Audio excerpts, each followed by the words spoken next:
Okay, so this is the lighting setup with the LED magic lights. Here is darkness.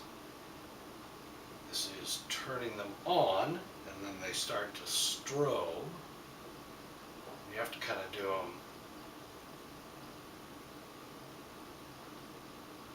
And so this I'm going to put into all white light, and you can see it's kind of bright. If you look at the back wall, I don't know if you can see it, but the white tends to be like a whole bunch of different colors, like all the LEDs are firing and it's creating white light, but you can see little blotches of color in it. I'm about 10 feet from the lights, and I have 3 in the front with 1 overhead, and then a bank of 3 on each side, and they're kind of aimed straight into the middle there. But now if I turn them all to blue, and you have to kind of, as I say, point to them, you can't do it all at once. This is what a blue wash would look like with these.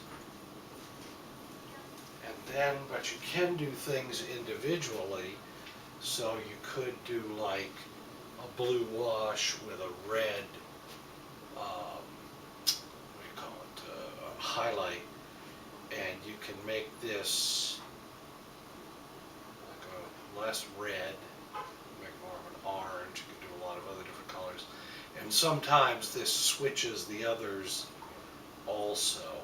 I've got one of those just turned red when I did this, so it's pretty directional but not completely directional. But you can do, I'll go back to the red here, but you can, and that did, oh, that's funny, that one did that one too. But you can kind of make them fade a little bit, go back a little bit. So you can do a lot of things with the remote. And then let's come on all back to white. This I think might be a little too harsh. Looking at these lights, they're kind of hard to look at, but they could be dissipated slightly, put a little bit of gel or something over it. I don't think they take to gel too well. And then the other major color is we could do everything green, Frankenstein, and so we have green, blue, red, so yellow in here. I would do.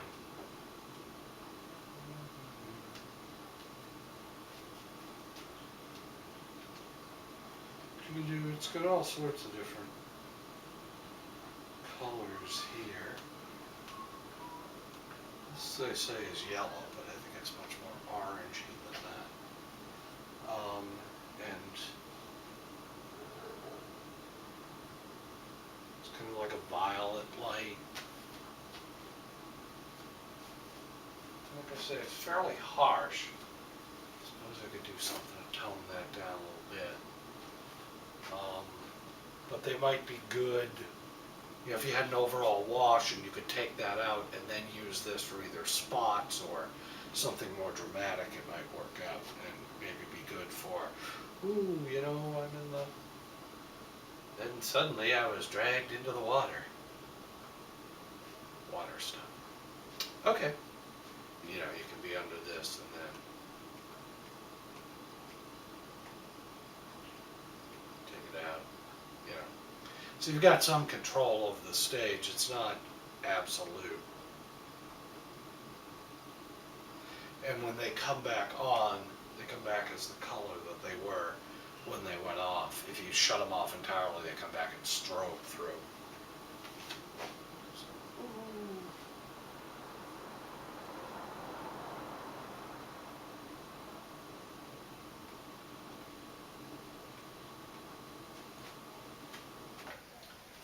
I was noticing when I looked at the tape from the last one that because these lights are so harsh and directional, that you really could do something where you could take advantage of that to make it a very stark kind of noir image type thing. And unfortunately, let's see if I can take this one off without taking that one out. Oh, there you go. Yeah, there's one bulb in that back array that seems to want to come on when those come on. you know, you can, ooh, you wouldn't like me when I was mad, 'cause I'm the Hulk, get it? Yeah. Or, you know, the watery type thing, but you can keep yourself, you know, your shadows are very absolute, but then when you bring stuff up, you can drop it in and out of this kind of color highlight, you know, so that you can have something hidden and then, you know, it kind of comes up and you could kind of play with your place in it as to what you wanted to emphasize, or just, you know, you're immersed in this world, and then, you know, you come back to